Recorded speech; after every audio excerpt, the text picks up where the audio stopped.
Let's get right into it. Number 8, have you ever felt that irresistible pull to just crash face first onto your desk at 2 p.m., even though you got a full 8 hours of sleep? Or maybe you're lying there wide awake at 3 a.m., staring at the ceiling, wondering what's wrong with you?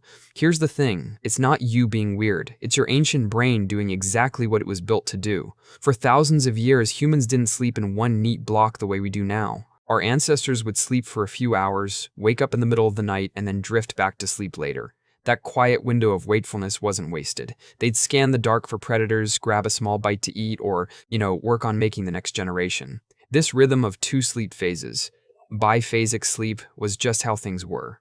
They also napped during the day, especially when the sun was brutal. Who wants to hunt when it's boiling outside? That's how you end up as someone else's lunch. By sleeping in smaller chunks, they were safer. After all, it's a lot harder to get eaten by a saber-toothed tiger if you're awake to notice it creeping closer. Fast forward to now. We've got strict 9-to-5 jobs, bosses who see napping as laziness, and cities that never shut up streetlights, glowing screens, and neighbors who believe 2 a.m. is prime time for drum solos. So when your eyelids feel heavy after lunch, that's your caveman brain whispering, "Hey, this is when we used to rest." And when you jolt awake at 3 a.m. feeling oddly alert, it's that same ancient brain wondering why you aren't outside, checking for wolves in the dark. Number 7. The herd mentality impulse. You're just walking down the street, minding your own business, when something odd catches your eye. A group of people standing still, all staring up at the sky. Without even thinking, you do the same. Your head tilts back, like you've just forgotten how neck muscles work. You don't even know what you're looking for. Maybe it's a bird. Maybe Superman's taking a victory lap. Maybe it's absolutely nothing. But there you are, eyes squinting, neck craned, becoming one more member of the skywatching squad. What you're experiencing in that moment isn't curiosity. It's your herd instinct flipping on like a light switch. Your brain, in its ancient wisdom, is saying, if everyone's doing this, I'd better do it too, or I might die. See, way back when we roamed the earth in animal skins and ate whatever we could catch or dig up, this instinct was a lifesaver. If your whole tribe suddenly broke into a sprint, you didn't take a poll or ask for reasons. You ran too. Because the guy who stood there scratching his head asking, what's going on? He's the guy who got eaten by the thing everyone else was running from. Going with the group meant survival. It meant someone would share their fire, their food, and maybe help fend off a predator in the night. And your brain? It loved that. It still does. It actually rewards you with dopamine, the feel-good chemical every time you blend in.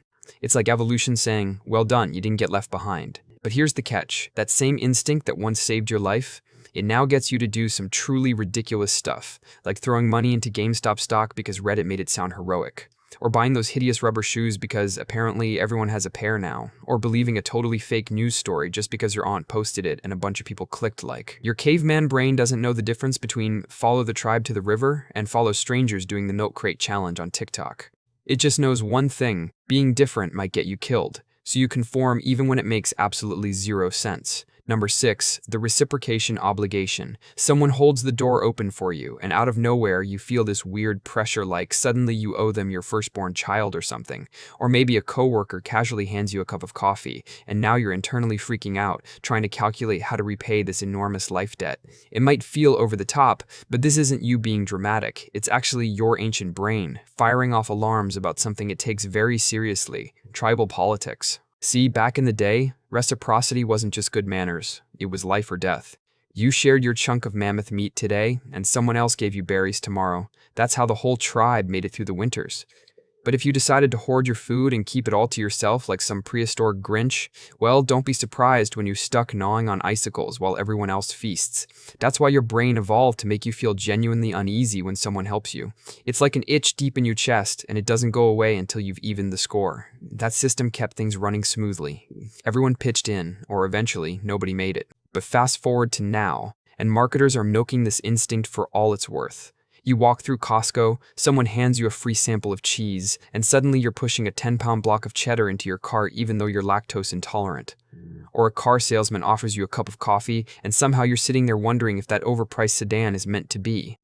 Someone does the tiniest favor, like letting you borrow a pen, and next thing you know, your brain's acting like they dragged you from a burning building. You find yourself saying yes to favors that make zero sense, all because your brain is whispering, they were nice to you, you owe them. You even end up buying things you don't want, just because the salesperson smiled a lot and made you feel seen. Your prehistoric brain, It can't tell the difference between this person shared fire so I wouldn't freeze, and this person gave me a tote bag at a career fair. All it knows is, if you don't return the favor, you risk being cast out, alone in the wilderness where survival is not guaranteed. Number 5. The fear of the unknown instinct. You step into a completely dark room, and instantly your heart starts racing. Or you sit in front of some unfamiliar dish that smells a little too strange, and you stare at it like it might grow legs and attack you. That isn't you being soft. That's your brain doing its job, trying to make sure you don't go extinct. See, for our ancestors, anything unknown was a potential death sentence. That sound in the bushes might be the wind, or it might be something with claws and really bad intentions. The ones who assumed it was just the breeze, they didn't last long. But the ones who panicked and ran first, asked questions later, they survived. And they passed that hyper-alert, paranoid wiring straight down to you. Same thing with food. That strange-looking berry might have tasted amazing, or it might have turned your insides into a horror story. There was no Google, no ingredient labels, just brutal trial and error. And unfortunately, error often meant death. So over time, your brain learned one simple rule. If it's new, it's probably trying to kill you. That's why even today, when you face something unfamiliar, your brain douses you in stress hormones like a fire drill. It's screaming, "This is dangerous, back away, stick to what you know, because what you know hasn't murdered you yet." The problem is, this ancient fear still shows up in our modern lives. Now it's the reason you've ordered the same exact thing at your favorite restaurant for the last 10 years. It's why that new app everyone's raving about, you won't touch it. It's why you stay at a job you can't stand, telling yourself stability is good while your soul quietly wilts. Your caveman brain doesn't understand the difference between unknown shadow that might be a predator and spicy curry from the new Thai place down the street. All it knows is, different equals dangerous. So you cling to the familiar, even when it's making you feel like you're slowly turning to stone from boredom. Number 4, the need to control drive. You know that weird little panic you get when someone else is driving and you find yourself pressing your foot into the floor like there's an invisible brake? Or that moment when your perfectly scheduled day completely falls apart and you feel like throwing something across the room? That's not just you being dramatic. That's your inner control freak, courtesy of your caveman brain absolutely losing it. See, for our ancestors, being in control wasn't about preference. It was survival. The ones who figured out how to build stronger shelters, they made it through the storms. The ones who stored food right and made plans for the hunt, they didn't starve in the cold. But the ones who just shrugged and went with the flow, they became fossils buried under layers of ice and regret. Back then, control was everything. It was the line between survival and death, between having warmth and freezing your toes off. And because of that, your brain learned to reward control. Every time you got it right, it handed you a shot of dopamine like a little internal cheer. Good job, you're staying alive. That deep need to control. It's what made humans incredible. We didn't just fear fire, we tamed it. We didn't wait for food to maybe show up. We planted it. But now, that same survival instinct is working overtime, on stuff that doesn't matter. You hit traffic and your brain acts like you're cornered by wolves. A meeting runs late and suddenly it feels like resources are running out and you might not survive till lunch. Someone loads the dishwasher wrong, and your ancient instincts are screaming, they're destroying the tribe's only defense against disease. So what do? You try to control everything, the weather, the news, what people think of you, even which direction the toilet paper roll faces, as if civilization depends on it. Because your prehistoric brain, it can't tell the difference between, we need to keep this fire going or we'll die, and this presentation needs to be perfect or everything falls apart. To that ancient part of you, losing control still equals danger. So you micromanage, obsess, and stress over the tiniest details. All because deep down, your brain still thinks that one slip up might be the thing that takes you out. Number 3, the loss aversion bias. You're walking down the street and suddenly spot a 100 bill lying on the sidewalk. That feels pretty good, right? But if you lose 100 from your wallet, that pain hits different. You'll be thinking about it for days, maybe even weeks, plotting some imaginary revenge against the universe. And no, that's not just you being overly sensitive. That's your brain kicking into survival mode, treating any loss like a potential death sentence. Because for our ancestors, losing something was way more dangerous than never finding it in the first place. If they dropped their only spear, that wasn't just annoying. It meant they had no way to defend themselves. They were dinner. If they lost their hidden stash of dried meat, that meant starvation was knocking on the door. Sure, not finding more food was disappointing, but losing what you already had, that was a direct threat to survival. So over time, our brains adapted to react much more strongly to loss than to gain. It's not just in your head. Your brain literally makes losses feel twice as painful as gains feel good. It's nature's alarm system going, whatever you do, don't lose the stuff keeping you alive. This hardwiring kept our ancestors cautious. It stopped them from gambling away their only resources for the chance at something better. They didn't bet the farm on a maybe. The fear of losing what little they had kept them alive another day. But today, that same instinct is still in your brain, and now it makes you act in ways that don't always make sense. You'll hang on to a crashing stock because selling it feels like failure, even when logic says cut your losses. You've got clothes in your closet you haven't worn in years, but tossing them out feels like giving up something important.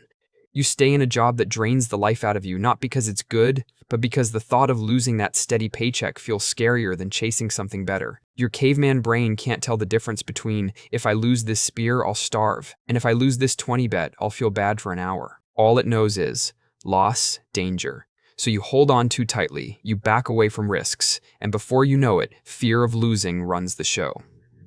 Number 2, the preoccupation with status drive. You catch a glimpse of someone pulling up in a way nicer car than yours, and out of nowhere, you start feeling like trash. Or maybe you're scrolling through Instagram and suddenly it seems like everyone else is living their best life while you're just existing. That sinking feeling? That's your status-obsessed monkey brain kicking in, doing exactly what it's wired to do, make you miserable in the name of survival. See, back in tribal days, status wasn't about who had the flashiest necklace or best dance moves. It was about staying alive.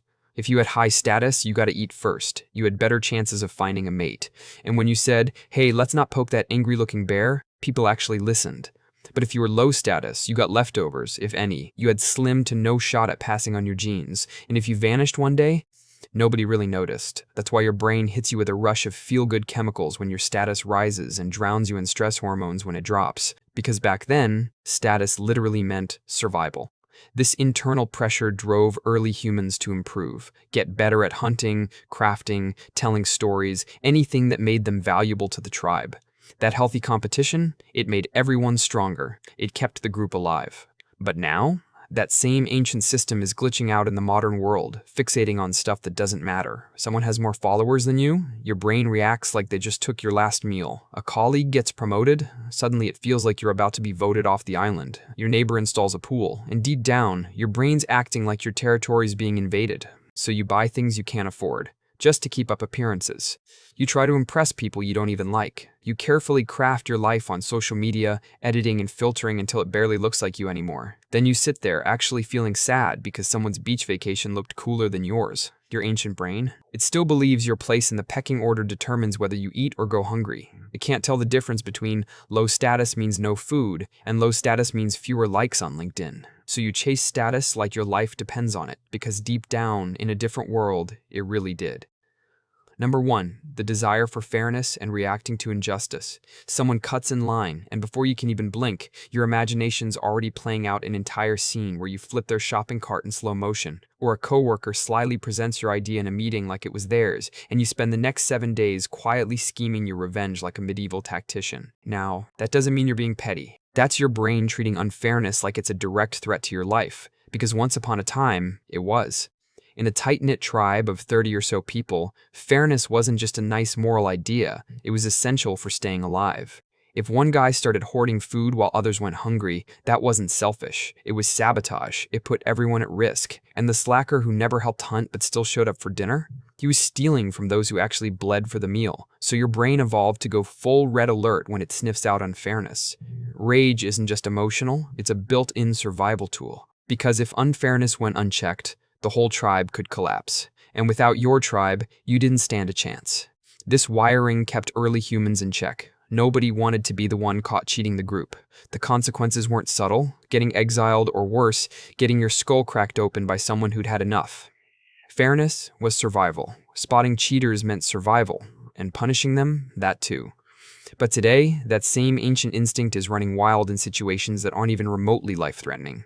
Some guy grabs 2 free samples at the grocery store, and suddenly your brain's acting like he just took the last meal your family was counting on. A billionaire buys yet another yacht while others can't afford rent, and your mind spirals into moral outrage. Your boss favors someone else for a project, and it hits you deep, like something vital was taken from you. You can't brush off minor injustices because your brain thinks correcting them is a matter of life and death. It holds on to those slights like they're sacred missions. You read some unfair headline online, and boom, your heart rate jumps, your fists clench, it feels physical. It is physical, but your ancient brain doesn't get the difference between this is the kind of unfairness that will destroy everything, and this is just annoying. To that primal part of you, they're the same. Unfairness, danger. So you stew, you plot, you stay angry over things that don't really matter, all because somewhere deep inside, your brain still believes that keeping the tribe fair is the only way to survive. That's it for today's story. If you found yourself nodding along, there's more where that came from. I'll be sharing more of these brain meets evolution breakdowns soon, so go ahead and hit subscribe.